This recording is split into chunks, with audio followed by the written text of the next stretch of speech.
Nah sekarang hikmahnya apa? Kenapa diminta seperti itu dengan ketat? Ternyata sholat itu salah satu jalan untuk membuat kita menjadi lebih baik. Supaya hatinya bersih. Ya kan kita hafal ayatnya tuh. Biasanya awalnya tidak hafal, tengahnya hafal, ujungnya lupa. Ya, ini tengahnya nih, tengahnya. Innas sholata tanha anil fahsya wa munkar. Ingat kan?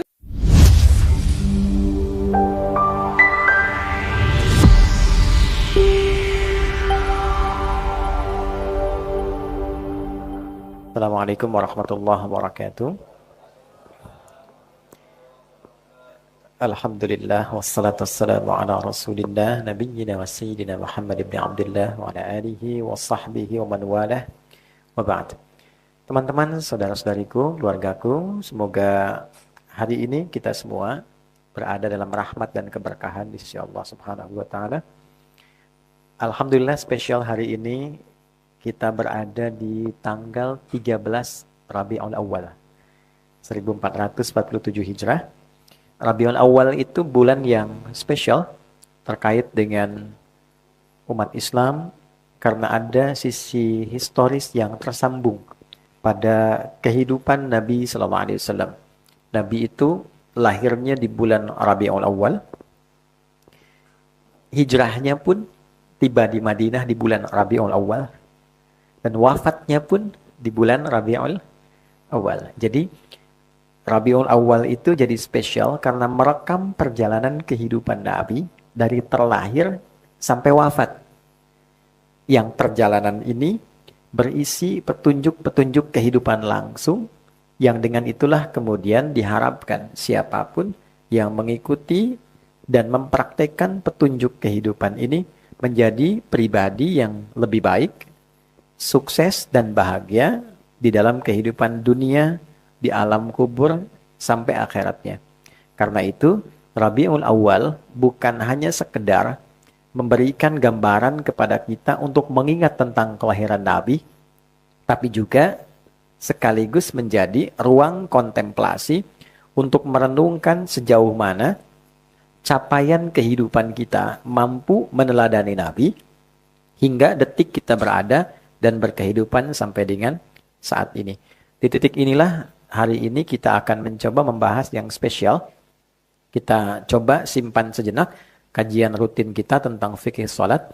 Hari ini karena waktunya mesti menunggu dalam durasi setahun, kita akan belajar dulu tentang 5 kriteria akan misi Nabi Sallallahu Alaihi Wasallam di muka bumi.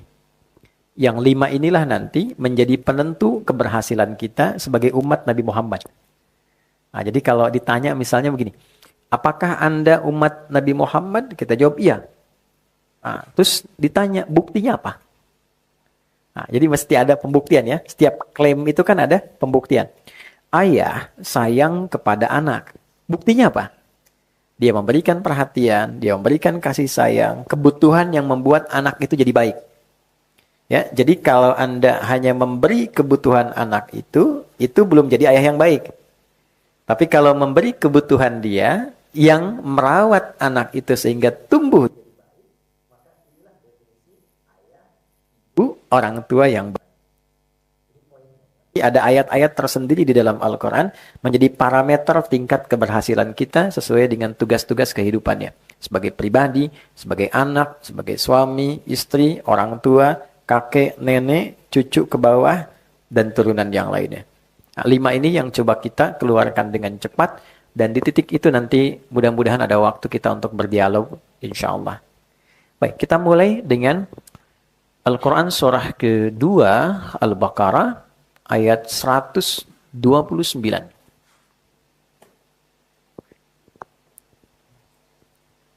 Saya mohon izin berdiri ya, supaya ada catatan yang bisa teman-teman nanti kaji ulang. Dasar kita saat ini ada di Quran surah kedua ayat 129. Karena kita akan membahas dengan lebih spesifik, saya akan lebih fokus kepada materi yang kita kaji. Sudah? Nah, sekarang kita langsung dulu ya. Nanti tafsir penjelasannya kita gabungkan dengan ayat-ayat lain. Di paling kiri agak ke atas sedikit. Nabi Ibrahim dan Nabi Ismail alaihi wassalam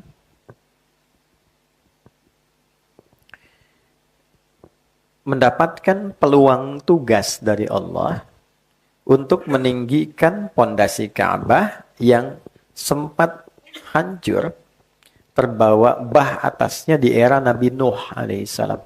Jadi di era Nabi Nuh alaihissalam itu ada banjir besar, yang dalam satu keterangan juga menyapu bagian bangunan atas Ka'bah. Ya, sehingga tersisa pondasinya. Jadi kalau sekarang ini ada rumah Quran, ya kan? Rumah itu bait, bata yabitu baitan, ya kan? Nah, ini menarik, kadang diserap ke dalam bahasa Indonesia jadi membangun dengan batu bata, gitu kan? Ya, bata yabitu baitan, tempat untuk beristirahat. Bait. Oke. Ini baitnya ada bangunannya. Saya gambarkan beginilah ya, yang paling ringannya ini. Nah, di bawah ini kan ada pondasi. Mesti ada pondasi untuk mengokohkan bangunan ini. Oke. Pondasi itu kalau satu disebut qaidah namanya. Oke. Kalau banyak, tidak hanya satu, maka dijamakkan menjadi qawaid. Qawaid begini. Saya bulat ya. Ka'bah itu berapa sisi? 4 ya. Maka minimal pondasinya ada berapa? 4. Tunggal atau jama'? Jama'. Berarti yang digunakan kaidah atau qawaid? Qawaid kan? Berarti kita cek di sini ya. Oke. Ini kan disebut Baitullah kan? Ka'bah itu ya. Ya, rumah pertama yang menjadi penanda kiblat yang dibangunkan untuk manusia. Jadi kalau Anda akses Quran surah ketiga Ali Imran dari ayat 96 sampai 97 kita temukan ayat itu inna awwala baitin wudi'a linnas. Sungguh rumah pertama yang dibangunkan sebagai kiblat untuk manusia. Sehingga ada riwayat dalam kitab Akhbar Makkah jilid yang pertama itu ada riwayat menyebutkan Ka'bah itu dibangunkan, bukan manusia yang bangun. Oke? Malaikat ditugaskan membangun Ka'bah. Sehingga berbentuk seperti ini tampilan rumah Allah, gitu kan? Baitullah. Bait. Ada ruang di dalamnya. Singkatnya, kalau seperti ini jadi bait, ingat ya kata ini saya bulati lagi. Di sini ada qawaid. Jadi kalau qawaid hanya pondasinya saja 4 sisi di sini. Ini ya. 1, 2, 3, 4. Ini ya. Kalau jadi bangunan sini disebutnya apa? Bait. Sehingga Ka'bah disebut dengan Baitullah. Ini majas, ketakiasan. Rumah Allah maksudnya Allah memerintahkan dibangunkan sebagai kiblat untuk manusia. Ya, untuk beribadah kepada siapa? Allah. Nah, di era Nabi Nuh alaihissalam, ini hikmahnya. Allah mengizinkan banjir bah itu, lihat catat kalimat saya, Allah mengizinkan untuk menyapu juga bagian atas Ka'bah ini, sehingga tersisa itu 4 sisi dari pondasinya saja. Tuh. Ini kan? Tertutup juga, tertutup.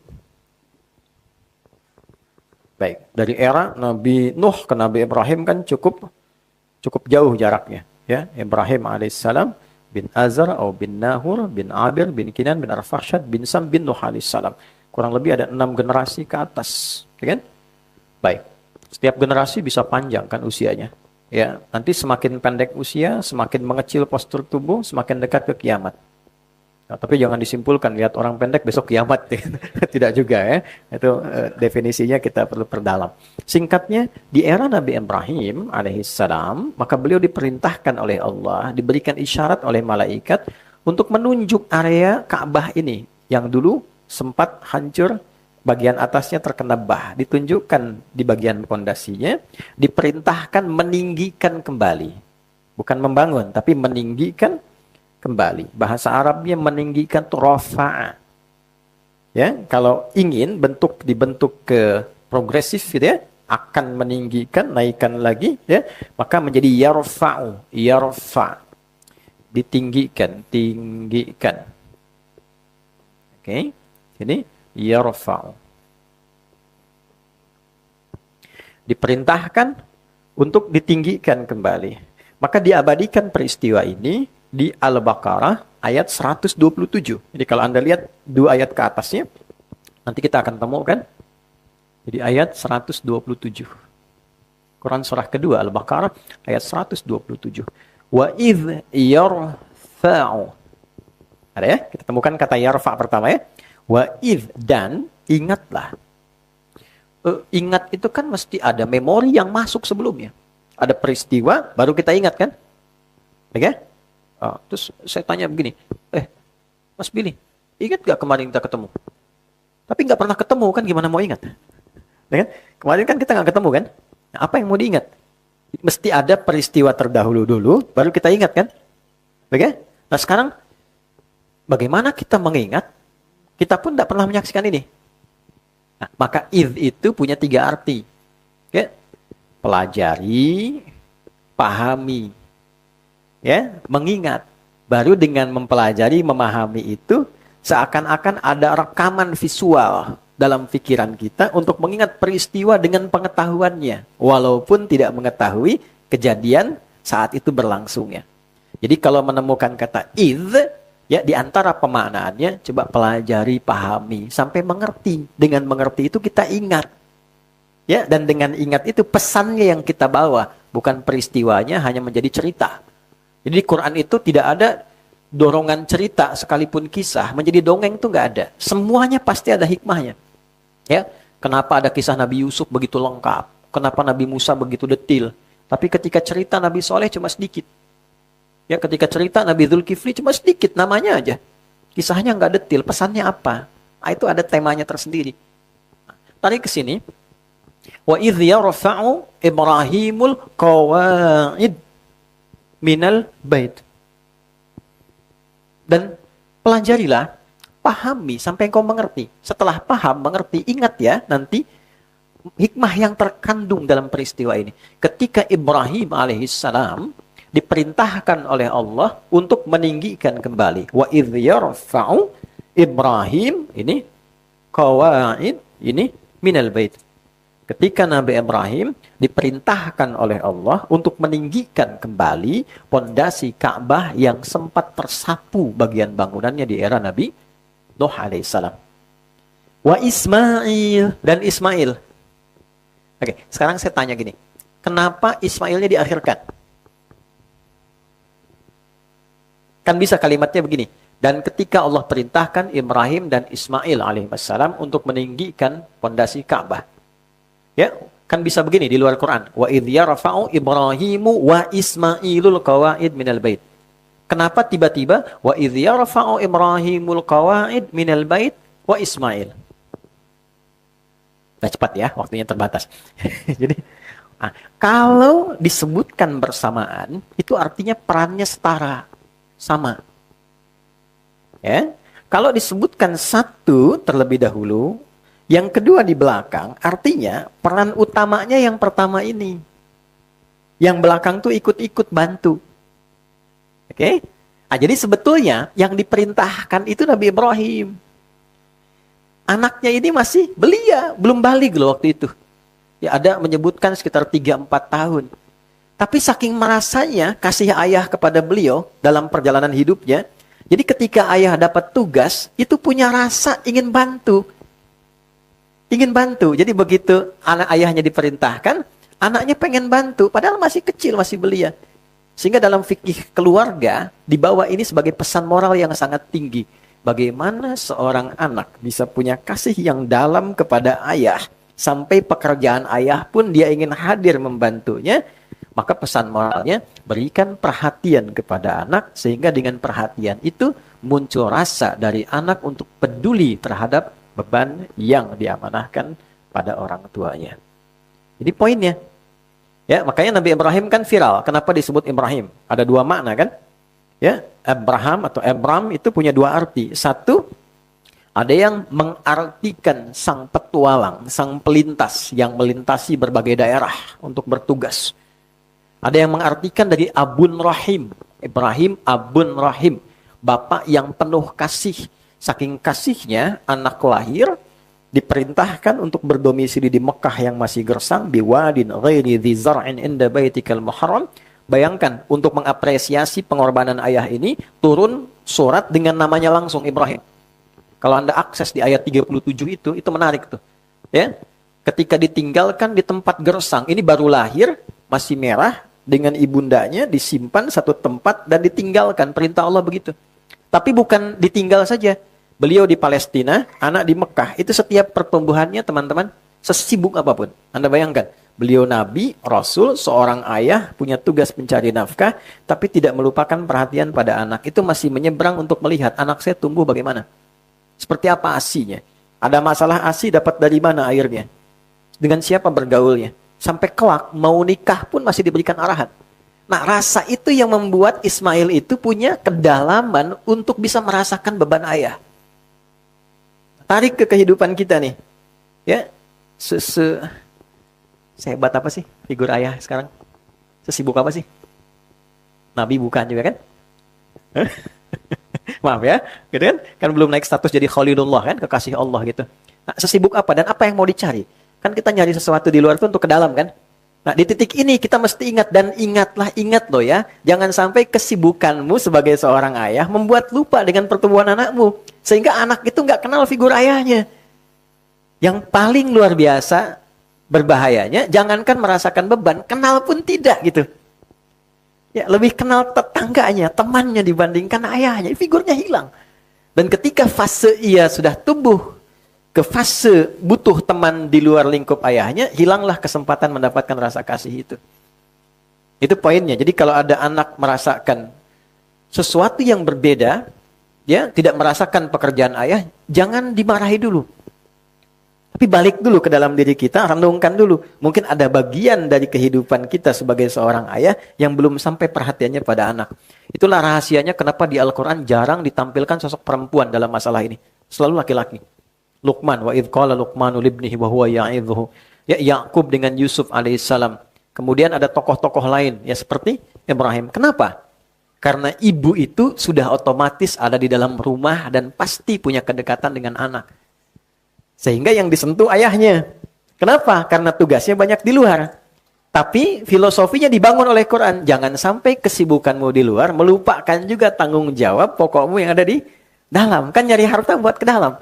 Jangan sampai hartanya dapat, tapi yang di dalam tidak terawat. Itu poinnya. Bisa dipahami ya? Nah, tapi yang lebih berbahaya, yang ibu yang nggak dikenal anak. Lebih repot tuh. Ya? Oke, balik ke sini.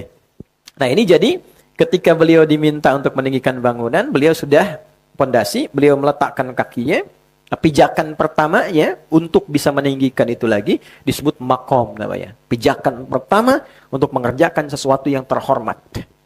Ya, dan itu nanti menjadi jejak kehidupan. Makanya orang-orang baik kalau meninggal itu diarahkan dulu namanya makamnya. Di mana makam syekh ini? Jarang disebut kuburan. Di mana makam kiai ini? Ya, karena ada jejak kebaikan dari perjalanan orang soleh ini saat hidup. Jelas ya?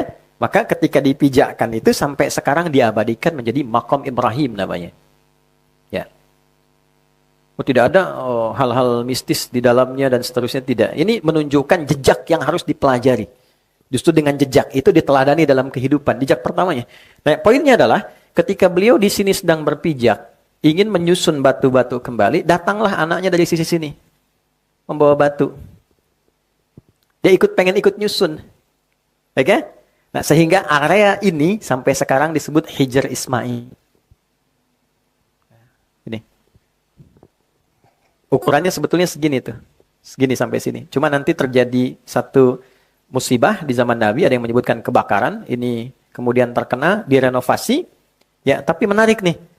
Harta orang-orang kaya saat nyumbang itu nggak cukup untuk memperbaiki Ka'bah seutuhnya sampai segini. Sehingga tersisa bagian ini. Ketika ditanya, kenapa nggak cukup? Komen mereka, ini harta kami yang paling halal. Oke, bayang? Jadi yang bermasalah, yang kaya-kaya itu kan di waktu itu mengeluarkan ternyata saking banyaknya harta, tapi kalau sedekah itu keluar yang sedikit. Ya, ditanya kenapa? Karena ini yang paling halal.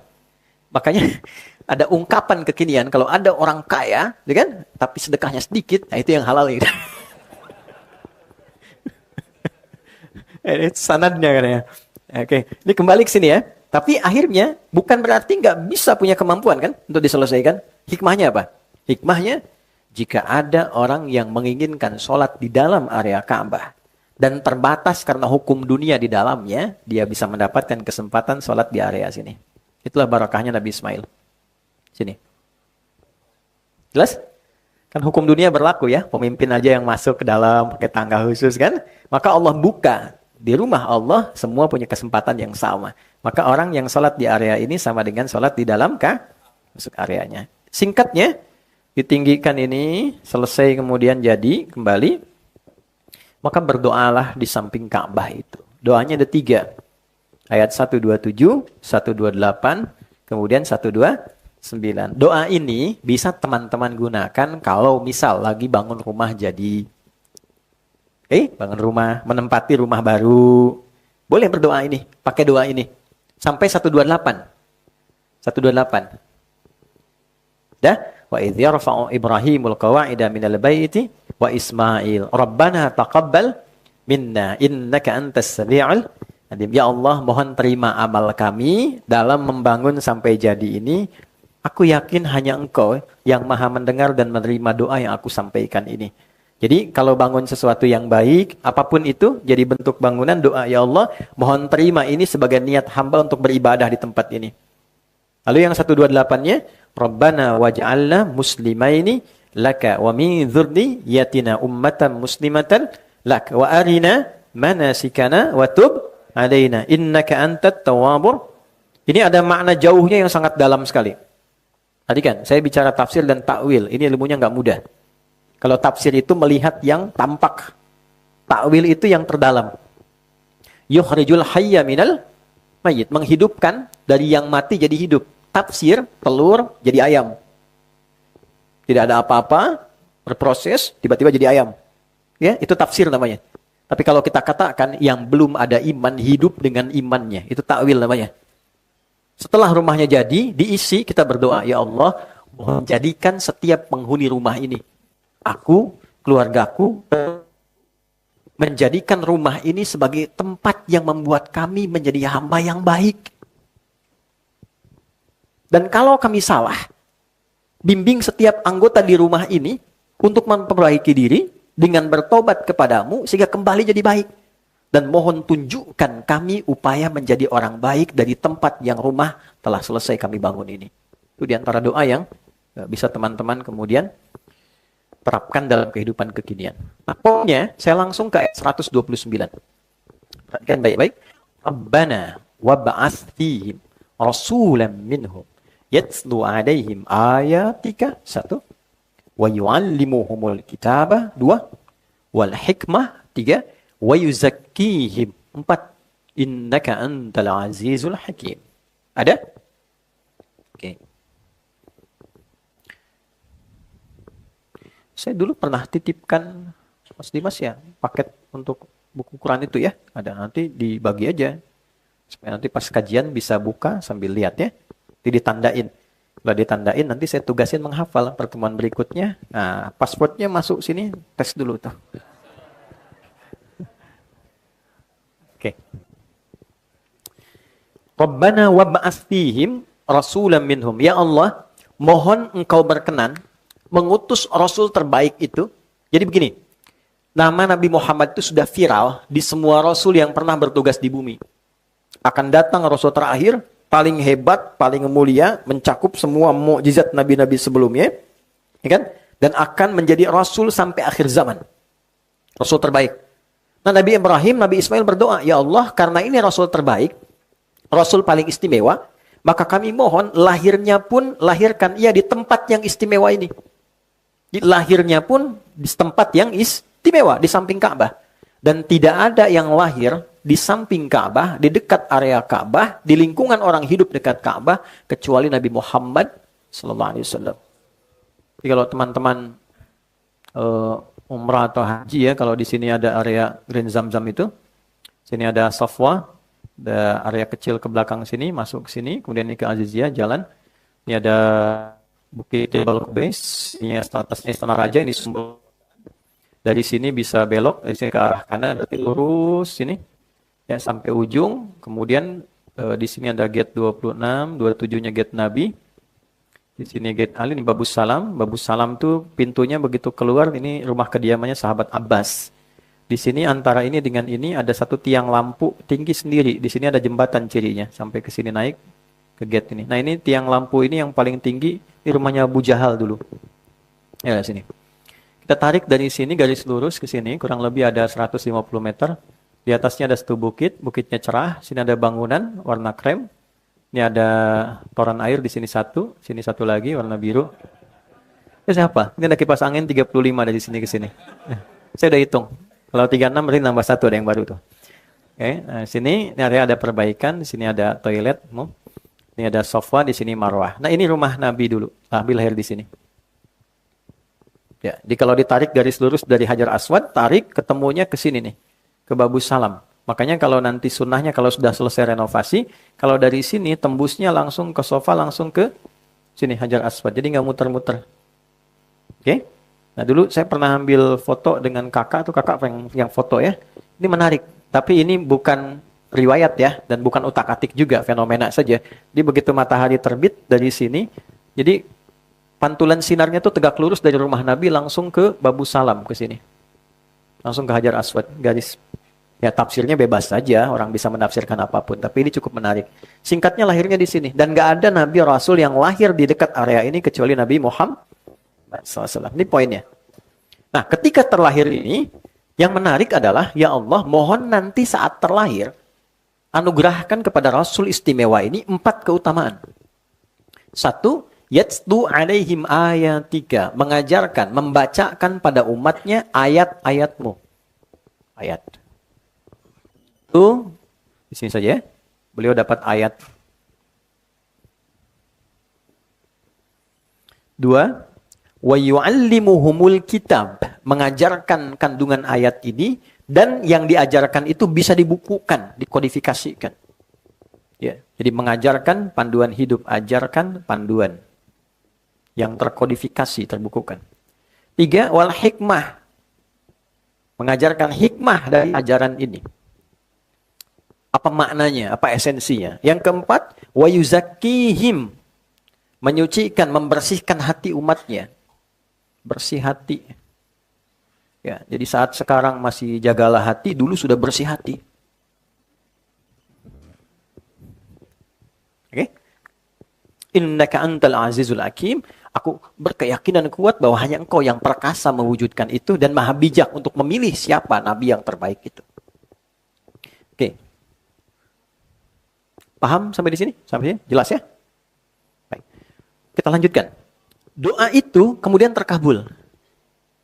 Terkabulnya kurang lebih. Walaupun ada perbedaan riwayat, 29 sampai 30 generasi setelah itu. Satu generasinya itu bisa ada yang 1000 tahun gitu. Ya, bisa ada yang ratusan tahun. Itu 30 generasi. Setelah itu terkabul. Lahirlah Nabi Muhammad sallallahu alaihi wasallam. Diurut Muhammad SAW bin Abdullah, bin Abdul Muttalib, bin Hashim, bin Abdul Manaf, bin Qusay, bin Murrah, bin Kilab, bin Ka'ab, bin Ghalib, bin Fihir, bin Malik, bin Nadar, bin Kinana, bin Khuzaimah, bin Mudrikah, bin Ilyas, bin Nidar, Mudar, bin Ma'ad, bin Adnan, bin Addi, bin Adri, bin Muqawwam, bin Nahur, bin Tarikh, bin Ya'rub, bin Yasjub, bin Nabit, bin Ismail alaihissalam, bin Ibrahim alaihissalam. 30 generasi. Coba ulangi. 30. Baru dijawab. Nah ya. Nabi loh, bayangkan loh ya. Nabi Ibrahim kan kekasih Allah tuh. Wattakhadallahu Ibrahim khalila, kekasih Allah, dekat sama Allah. Luar biasa solehnya. Nabi Ismail demikian. Sangat disayangi Allah, disebut gulamun halim. 2 orang, Nabi Rasul tersayang, berdoa, dijawabnya 30 generasi setelahnya. Ya, kita bukan Nabi, bukan Rasul, belum punya status itu, doa pengen nuntut dijawab sekarang gitu. Maka Allah tahu yang terbaik, kapan waktu yang pas menjawab doa kita sesuai dengan kemampuan kita untuk menerima jawaban doa itu. Itu poinnya.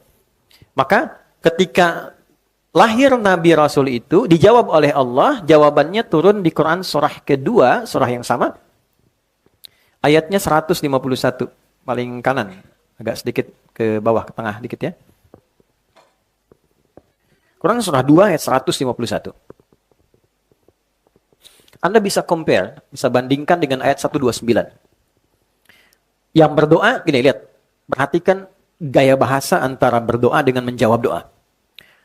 Berdoanya, Rabbana wab'ats fihim rasulam minhum. Dijawab oleh Allah, kama arsalna fikum rasulam minkum. Rabbana wab'ats fihim rasulam minhum. Kama arsalna fikum rasulam minkum. Sebagaimana dulu pernah berdoa orang tuamu, ya kan? Nabi Ibrahim, Nabi Ismail, aku kabulkan doa itu dengan menetapkan seorang rasul terhebat, terbaik, istimewa dari komunitas orang yang berkehidupan dekat Ka'bah. Doanya dikabulkan. Jadi ini prinsip untuk menunjukkan tidak ada doa yang tidak terkabul sepanjang itu baik. Ya. Tidak ada doa yang tidak terkabul sepanjang itu baik. Itu ada di Quran surah kedua ayat 186, itu aturannya. Wa idza sa'alaka 'ibadi fa inni qarib ujibu da'watad da'i idza da'an. Jadi kalau hambaku berdoa itu pasti aku akan kabulkan. Pasti. Ya falyastajibu li wal yu'minu bi la'allahum yarshudun. Untuk mempercepat terkabulnya itu, cepat juga tunaikan seruan-seruan Allah. Doa itu kan kita menyeru Allah. Allah menggunakan hukum logika dulu supaya kita paham. Kalau kamu ingin cepat dijawab seruanmu, jawab cepat juga seruanku, pakai iman. Ini diminta sholat, siap-siap lambat. Tapi kalau minta sama Allah pengen cepat. Kan tidak ada keadilan di situ. Sedangkan Allah maha adil. Nah, cuma harus belajar fikih doa. Cara Allah menjawab doa, itu ada 3 caranya. Diberi langsung sesuai permintaan. Sepanjang dia butuh itu, dan baik itu bagi kehidupan dunia akhiratnya. Ya Allah minta sepeda, dikasih sepeda. Langsung gitu. Ya? 2, Allah berikan penundaan waktu sampai ia punya kemampuan menggunakannya secara benar. Oke, kita gunakan hukum logika sebentar. Anda punya anak usia 5 tahun. Pengen minta dibelikan motor. Oke? Tapi Anda punya kemampuan untuk membelikan itu. Dibelikan nggak? Tidak kan? Nanti deh ya. Setelah nanti sudah bisa pakai itu, baru ayah berikan. Sekarang pakai yang ini dulu, motor-motoran. Ya kan? Setelah dia sanggup, baru diberi kan? Nah sama Allah memberikan pada kita. Allah kan maha tahu tentang kita. Ini dilihat nih, ini kalau diberi sekarang, justru jadi madharat. Nggak baik. Maka dikasih jeda untuk mematangkan diri dulu, itu pun dibimbing sama Allah. Dan kadang-kadang manusia itu unik, ketika diberi, itu nggak sadar kalau itu permohonannya yang dulu. Gitu loh. Ya, sehingga syukurnya agak telat gitu. Nah, yang ketiga, perhatikan kalimat ini ya. Allah mengganti apa yang Anda inginkan dengan apa yang Anda butuhkan. Nah, bikin status tuh. Allah mengganti apa yang kita inginkan dengan apa yang kita butuhkan. Anak sakit, minta ke ayah. Ayah pengen jeruk. Terus kata dokter, dicek nih jeruk gak bagus. Yang cocok nih apel katanya. Ya kan? Diberikan apel, dia nangis dulu kan, nggak mau, pengennya jeruk kan. Terus Anda bilang nggak apa-apa, nah ini apel rasa jeruk, gitu kan? Saya dikasih tahu. Ya, dipaksa dulu kan, itu yang terbaik untuk dia. Kadang kita minta sesuatu, dikasihnya lain. Sebetulnya itu jawaban doa juga. Cuma nanti goalnya ternyata sama, ini loh yang saya cari sebetulnya. Cuma caranya berbeda. Ya Allah minta motor, dikasihnya mobil gitu. Nah, gitu kan nerimanya enak ya. Kalau sebaliknya kan beda. Nah, ini balik sih nanti itu ada bab itu. Jadi saya biasanya kalau kasih materi biasanya di kumpulan teman-teman pebisnis apa itu. Nah itu fikih rezeki dahulukan tuh ya sebelum mencarinya. Sebab kalau orang tidak tahu fikih rezekinya ya kemudian dipaksakan mencari dulu, biasanya rasanya itu kurang dalam dan kekecewaan itu sering kali muncul dalam ikhtiar. Balik sini. Maka dikabulkanlah kemudian ini dengan bahasa yang indah. 1. Kama arsalna fikum rasulan minkum. Yatlu alaikum ayatina. Dikonfirmasi. Dijawab. Aku beri tugas untuk menyampaikan ayat. Dapat ayat-ayat. Karena itu semua yang diterima Nabi Muhammad SAW disebutnya ayat. Nabi Muhammad dapat Al-Quran. Ada surat pertama namanya surat apa? Al-Fatihah. Berapa ayat? 7. Al-Baqarah berapa ayat? Selalu ayat kan? Ayat, ayat, ayat. Pertanyaannya, apa itu ayat? Tanda. Apa itu tanda? Ayat. Oke. Tanda itu ada 3. Satu, alamat. Alamat dari bahasa apa? Arab. Alamat itu tanda yang mendekatkan pada tujuan. Di mana alamatnya rumah Quran Musawarah. Di bla bla bla. Ini diakses, cepat sampai ke tujuan. Tidak tahu, putar-putar dulu. Itu alamat. Kedua, ada namanya wasmun. Ya, wasmun. Bisa dihilangkan wawunya, disimpan ke belakang jadi samatun, atau diganti taknya jadi alif di depannya. Ismun. Nah, diterjemahkan dengan nama. Kenapa nama disebut dengan ismun? Menjadi tanda. Dia menjadi tanda yang membedakan antara satu dengan yang lainnya. Mas Dimas, ini yang nengok. Mas Dude, itu yang nengok. Ya kan? Untuk membedakan dua ini, bagaimana bisa membedakan kedua ini, entitasnya, maka diberikan nama di dalamnya. Jika dipanggil A, membedakan dengan yang lain. Tapi di dalam itu pun indahnya Islam, itu masih memberikan pedoman. Berikan nama yang baik, supaya kehormatannya terjaga. Anda boleh tunjukkan ya, di dunia ini, mana ada tuntunan, bahkan keagamaan, yang mengatur detil sampai ke nama. Islam tuh sampai begitunya. Kayak di Islam itu, Nabi pernah memberikan gambaran, mengarahkan beberapa sahabat, mengganti nama-namanya, yang kurang layak untuk maslahatnya. Ya, makanya cek namanya ya. Nah, nama itu bagian dari doa dan menentukan bagian dari jalan kehidupan. Ya, makanya kalau beri nama, cari nama-nama yang terbaik. Sehingga di dunia bagus, di akhirat dipanggilnya itu menyenangkan. Saat dipanggil di hari kiamat, kan? Nah, makanya jangan jadi candaan ya. Jangan jadi Nah, cari yang terbaik. Hati, ya, ada 9 nama yang kalau ketemu itu langsung ganti. Nah, 9 nama setan tuh ada 9 nama. Di Tanah Kusir bulan depan kita bahas materi namanya fikih setan. Belum pernah dibahas kan ya? Iya kan, kalau tahu jalan yang baik aja nggak pernah dengar tahu kerikil lubangnya bisa terpeleset tuh. Nah, balik sini. Satu ayat. Ayat itu yang ketiga adalah tanda yang menjadikan seorang hamba lebih dekat dengan Tuhan. Ayat. Maknanya cuma satu. Tanda yang menjadikan seorang hamba merasa lebih dekat dengan Allah, dengan Tuhan. Itu ayat. Makanya kenapa teman-teman setiap baca Quran itu merasa lebih dekat dengan Allah. Sensasinya beda. Anda dengan dengar Quran saja sudah merasa terkoneksi. Lain rasanya. Ya. Minun alladzina idza dzukirallahu wajilat qulubuhum wa idza tuliyat alaihim ayatuhu zadathum imana wa ala rabbihim yatawakkalun.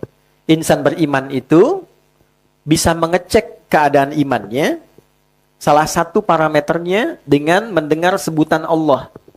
Jika diperdengarkan, ada konfirmasi di hatinya, ada getaran. Getaran ini beda. Ada getaran kasih, getaran khawatir. Ini getaran iman beda. Makanya setiap hari disebutkan 5 kali nama Allah. Diperdengarkan di telinga. Adzan. Allahu Akbar, Allahu Akbar. Langsung ada rasa kan? Ya? Nah itu getaran iman. Wa idza tuliyat alaihim ayatuhu ayat. Dan jika dibacakan padanya ayat-ayat Allah, zadathum imana, ya, bertambah keimanannya, wa ala rabbihim yatawakkalun, dan semakin terbangun hubungan kedekatan dengan Allah Subhanahu wa ini mau diganti atau mic-nya tetap ganti? Bismillah. Oke, baik.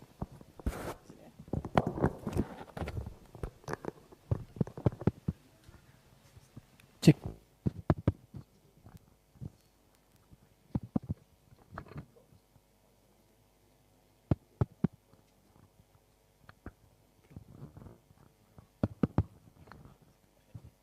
Bismillah, cek, haram hukumnya, cek.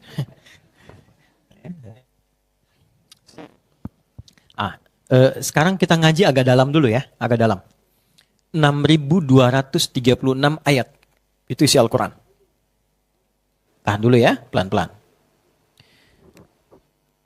Karena dia punya fungsi ayat, otomatis segala yang ada di Quran itu membuat kita menjadi semakin lebih dekat dengan Allah. Satu. Pelan-pelan ya. Yang kedua, Quran itu isinya bukan sekedar bacaan. Tapi di dalamnya ada petunjuk kehidupan. Inilah dahsyatnya Al-Quran. Suka ringkas, kalau saya suka ringkas, saya sebut bahasanya kurikulum hidup, pedoman hidup. Yang mengantarkan pada kesuksesan dan kebahagiaan. Falah, bahasa Arabnya. Inna hadzal Qur'ana yahdi lillati hiya aqwa wa yubashshirul mu'minina alladhina ya'maluna as-salihati anna lahum ajran kabira. Oke. Pelan-pelan ya, pelan-pelan. Jadi dari Al-Fatihah sampai An-Nas di antara mukjizat Al-Qur'an, ia bukan menjadi kitab bacaan semata, bukan, tapi isinya kurikulum hidup. Jadi semua perjalanan hidup kita dari lahir sampai dengan wafat, itu kalau ingin bahagia, ingin sukses, Anda tinggal keluarkan ayat-ayat itu, praktekkan ayatnya dalam hidup, itulah yang mengantarkan kita pada kesuksesan sejati dan kebahagiaannya. Ya, karena itu kenapa Nabi Muhammad ditugaskan di titik paling rendah dalam kehidupan manusia, disebut jahiliyah, untuk memberikan bukti keistimewaan Al-Quran. Kenapa nggak diutus di Romawi yang sudah maju? Di Persia yang sudah maju. Kan dua kekuatan besar kan? Supaya tidak ada klaim gini, oh pantas maju. Diutusnya di tempat yang sudah maju kok. Sudah modern. Sudah baik. Maka ditempatkan di titik terendah. Di lingkungan jahiliyah untuk menunjukkan kedahsyatan Al-Quran ketika dipraktekkan. Ini poinnya. Jadi saya ingin membangun kesadaran dulu Bapak Ibu sekalian, teman-teman. Al-Quran itu posisikan sebagai kurikulum hidup. Bahasa Arabnya hudan namanya. Apa namanya? Hudan, ini. Ada di Quran surah 2 ayat 185 tuh. Syahrul Ramadan alladzi unzila fihi al-Quran hudal lin nas. Sebagai kurikulum hidup untuk kehidupan manusia. Jadi semua persoalan kehidupan kita, di sini ada solusinya. Kalau benar, fala khaufun alaihim walahum yahzanun. Hidup itu selalu dekat dengan kesuksesan dan selalu lekat dengan kebahagiaan. Dua poin ini. Nah, jadi membaca itu gerbang pembukanya saja. Intinya tilawah, karena bahasa risalahnya begini. Coba lihat lagi ayatnya. Yatlu alaihim kan, bukan yaqra'una alaihim. Bukan yaqra'u alaihim, tapi yatlu alaihim. Beda qiraah dengan tilawah. Qiraah, iqra, itu membaca, makna asalnya, tanpa menuntut memahami. Dulu pernah ada buku iqra kan? Iqra ya? Kan di situ diajarkan kita cara baca kan? Tapi nggak diajarkan untuk memahami ini mah apa maksudnya? Enggak kan? Cuma ada harokat, fathah, kasrah, dhammah, sukun kan? Fathah, itu kan? Fathah, fa, sin, kasosi, si, ha, maskun disukunkan, gitu kan? Apa sih? Kan terus gitu. Itu aja kan? Ya sama membaca begitu. Bahasa Indonesia juga begitu. Dulu waktu saya kecil kan ada pelajaran bahasa Indonesia itu membaca ini Budi, ini Ibu Budi, ini Ayah Budi, ini kawan Budi. Tapi sampai sekarang kita kan nggak pernah tahu Ibu Budi itu siapa. Tinggal di mana dia, itu kan? Keluarga mana? Kan nggak kan? Hanya untuk bisa baca ya. Tapi setelah baca, instrumen itu digunakan untuk memahami makna. Kita bisa gunakan baca koran, baca berita, mengakses informasi. Nah, Quran begitu. Cara kita memahami, mengakses disebut dengan tilawah. Nah, pelan-pelan ya. Jadi singkatnya begini. Di setiap aktivitas kehidupan, di bidang apapun, kalau ingin sukses, ingin bahagia yang sejati, ini ada kurikulum kehidupan yang Allah langsung berikan sebagai tanda kasihnya bagi kita. Yaitu Al-Quran. Satu itu dulu. Nah, yang kedua pertanyaannya adalah, dari setiap ragam kesuksesan yang telah diraih dengan petunjuk ini, berapa yang sudah mendekatkan diri kita pada Allah? Itu. Nah, ini ciri umat Nabi di sini. Ciri dasarnya berinteraksi dengan Quran. Ciri keduanya menggunakan Quran sebagai panduan kehidupan. Ciri ketiganya dijadikanlah hasil dari panduan itu untuk mendekatkan diri pada Allah. 3 ini. Nah, sekarang tolong muhasabah, koreksi, sampai kita berkehidupan dengan usia saat ini. Dari bagian pertama saja berapa yang sudah kita tampilkan. 1, interaksi dengan Al-Quran. Hari ini udah ngaji belum? Kemarin ngaji enggak? Dan Quran ini yang akan menentukan dunia dan akhirat kita. Orang pertama masuk surga, yang diminta itu konfirmasi Qurannya. Iqra waqar. Silahkan baca bacaan Quran yang biasa engkau baca saat di dunia. Fa inna akhira qiraatika akhiru manzilatika fil jannah.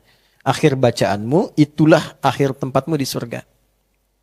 Tuh, kita dipaksa untuk mendapatkan kebaikan dari Quran ini, diminta untuk baca. Dikonfirmasikan. Satu dulu tuh. Coba dicek ya. Sayang nggak sama Nabi kita?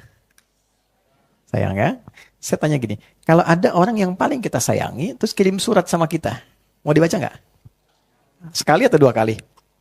Berkali-kali. Semakin rindu atau semakin, sekali aja baca suratnya gitu? Rindu kan? Bahkan nunggu lagi kan? Nah, katanya sayang sama Nabi. Cinta sama Nabi. Itu kan? Nabi kirim surat pada kita yang dititipkan oleh Allah. Allah titipkan lewat Nabi Muhammad untuk disampaikan. Kita dapat sekarang suratnya. Nah, pembuktian kasih sayang itu berapa banyak kita buktikan untuk membaca surat-surat itu dalam kehidupan kita. Itu poin dulu. Nah, jadi identitas Nabi Muhammad itu ya sebagai seorang rasul, seorang nabi diberikan sifat melekat kepadanya. Sekaligus menunjukkan identitas umatnya. Jadi bisa diketahui ini umat Nabi Muhammad, salah satu cirinya dengan adanya interaksi umat ini dengan Al-Quran. Ini. Oke. Kalau ada yang mewariskan warisan, istimewa, penting, nilainya berharga, pengen gak dapat? Bukan cuma pengen, kadang ada yang rebutan kan? Gitu ya? Baik. Nabi mewariskan Al-Quran dalam kehidupan. Taraktu fikum ma'in tamasaktum bihima lan tadilu abada. Aku wariskan 2 pusaka. Kalau engkau jaga 2 itu, nggak akan pernah susah hidupmu. Warisan pertamanya kitabullah Al-Quran. Nggak akan susah hidupnya. Nah, ini adik-adik nih yang belajar, yang betul belajarnya. Kalau benar Qurannya itu hadir dalam jiwa, ini jaminan Nabi nih, nggak akan susah hidupnya. Semua ahli Quran tuh nggak ada yang susah. Apapun profesinya. Nggak ada istilahnya minta-minta di dunia itu, nggak ada. Quran sudah hadir dalam dirinya kok. Ini poinnya, 1 nih. Ya, jadi ini ciri umat Nabi yang pertama. Yang kedua, mohon izin ya teman-teman. Ada keinginan mengeluarkan pedoman Quran supaya dibawa dalam hidup. Dan indahnya, semua aktivitas kita ada di sini nih. Tinggal keluarkan ayatnya. Misal nih, teman-teman nih apa aktivitasnya nih? Jangan aktivitas dulu ya, identitasnya dulu nih. Sebagai anak, apa ayat-ayat yang terkait dengan anak nih? Keluarkan. Dari mulai merawatnya, mendidiknya, mengarahkannya, karakter anak itu dibentuk luar biasa. Di Quran itu dijelaskan tahapan-tahapannya. Dari pertumbuhan dalam rahim, begitu melahirkan apa yang cocok, saat tumbuh bagaimana. Itu ayatnya ada semua. Nah, kadang-kadang begini ya, mohon maaf pada para ibu ya. Kadang ibu berharap anaknya menjadi soleh, tapi panduan soleh itu nggak diikutin. Atau nggak diakses gitu. Saya pengen anak saya jadi anak yang soleh.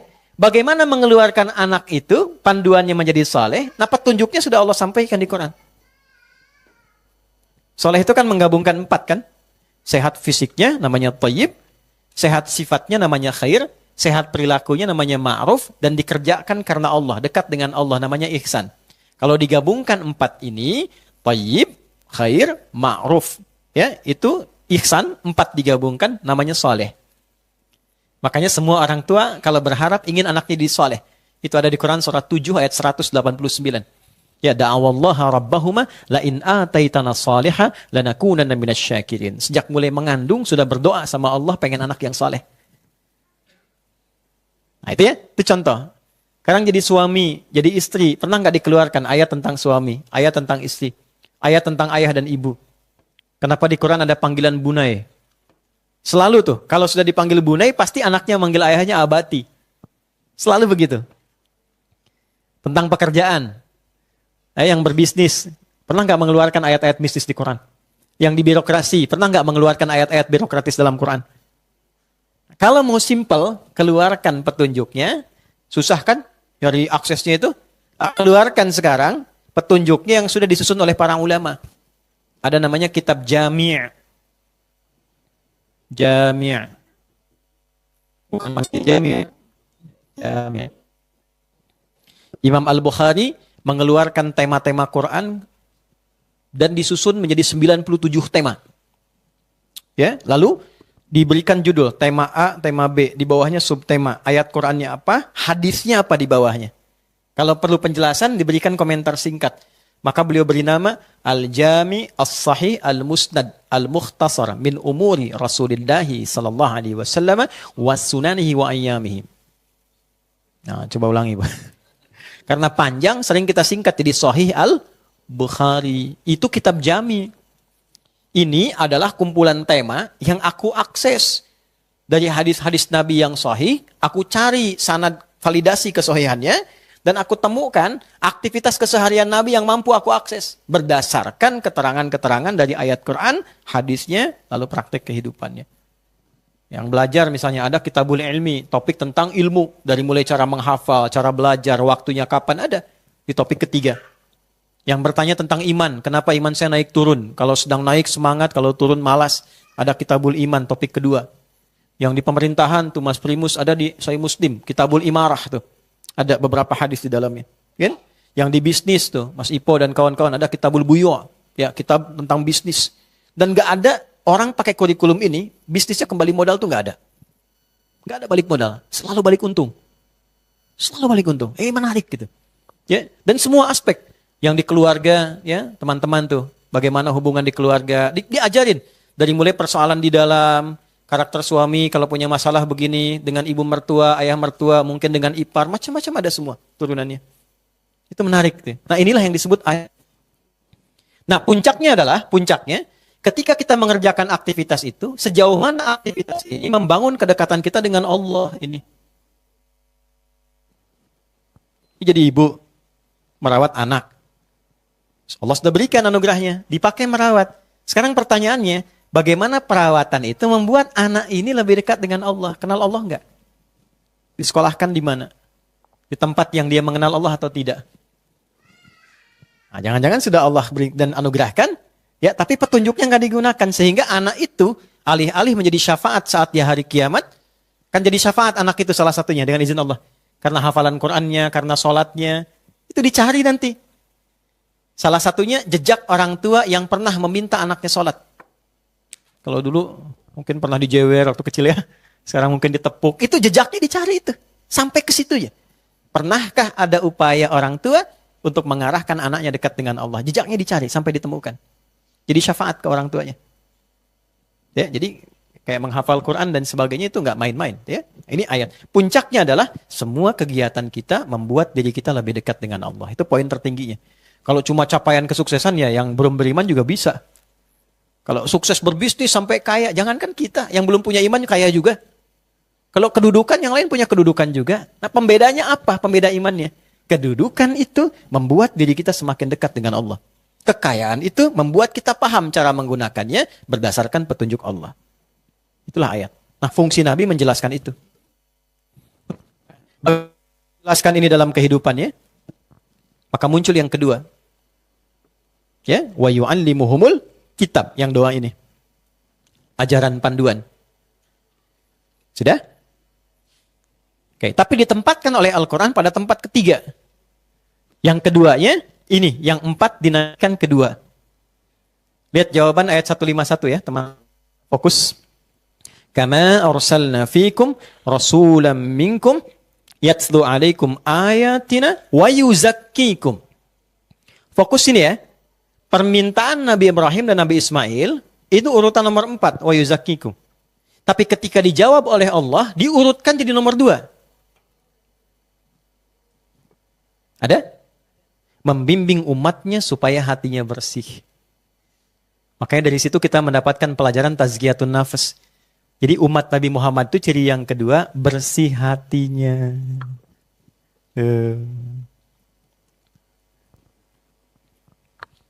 Ada teko nggak? Teko. Nggak, saya bukan tanya supaya bawa teko, bukan. Saya gambarkan, tahu kan teko ya? Baik, kalau di dalamnya ada kopi, keluarnya apa?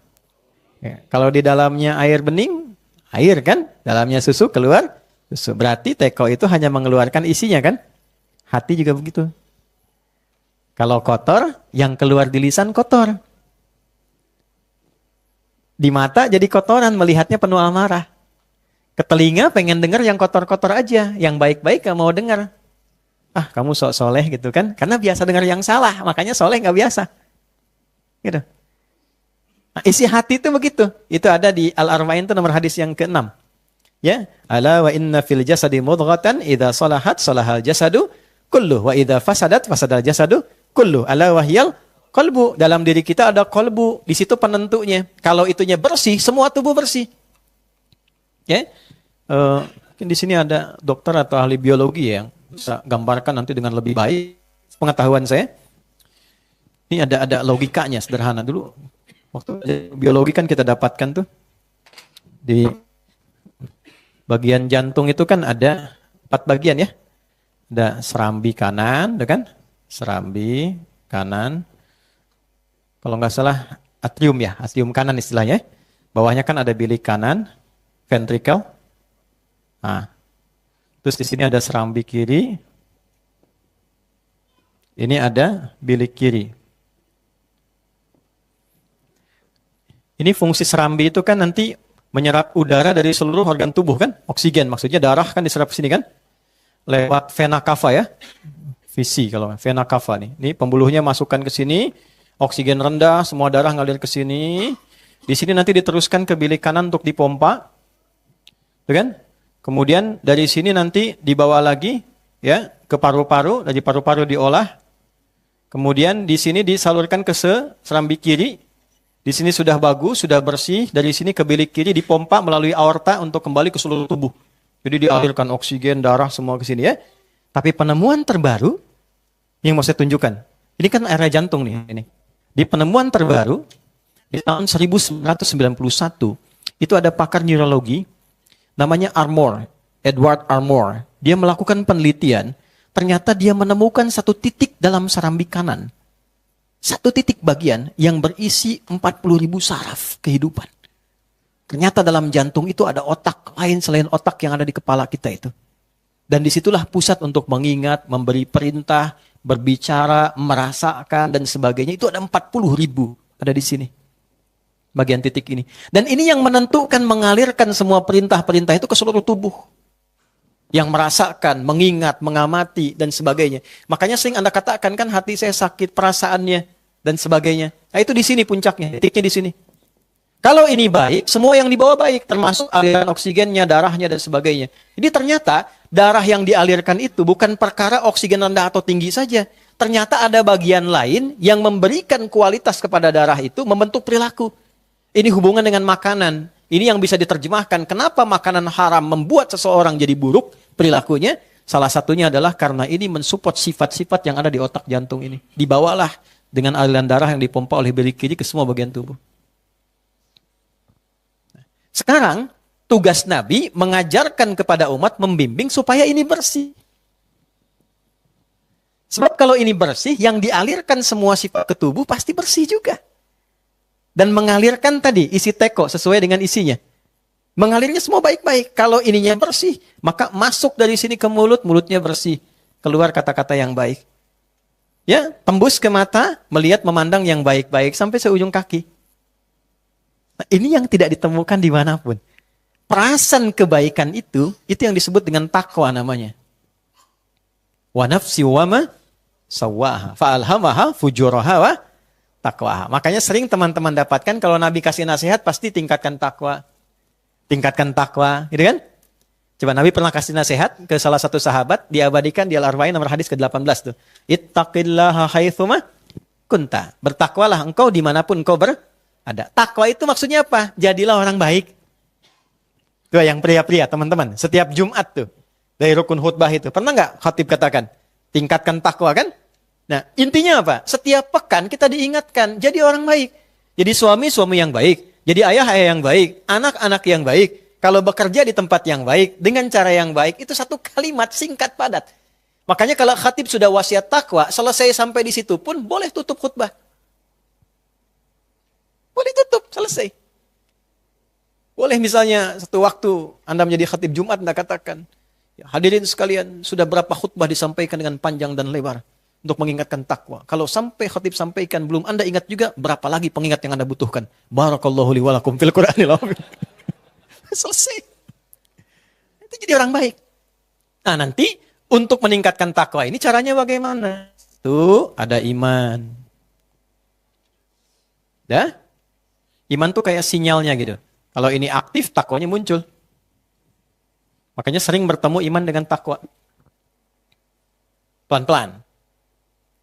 Latihan mengungkap takwa, memunculkannya, itu mesti ada usahanya, disebut amal. Sifat amal yang dibimbing takwa disebut soleh. Amal soleh. Bahasa singkatnya sering disebut ibadah. Maka di sini muncul sholat. Pelan-pelan ya. Ada Al-Quran. Ada puasa.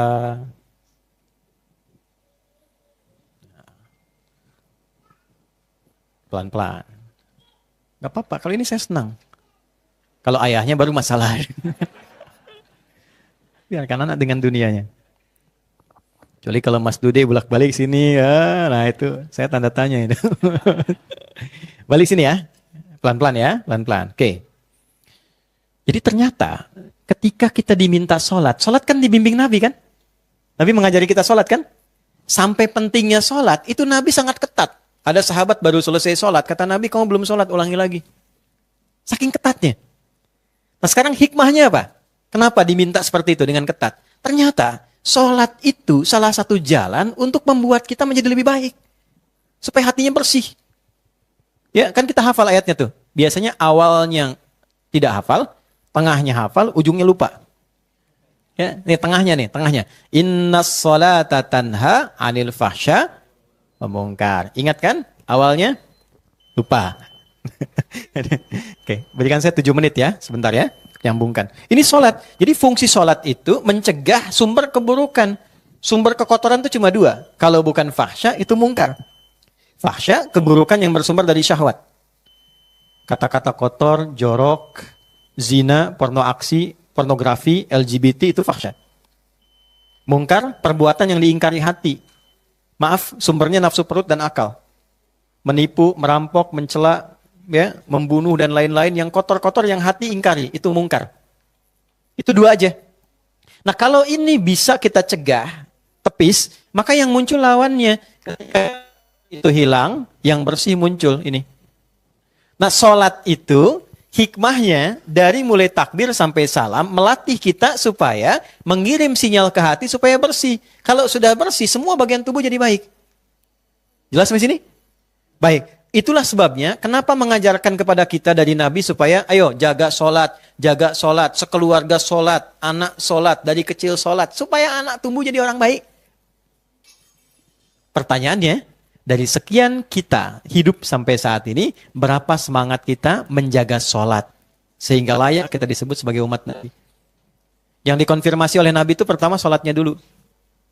Al-farqu bainal mu'min wal kafir tarkus sholat. Perbedaan orang beriman dengan belum beriman itu ada pada sholatnya.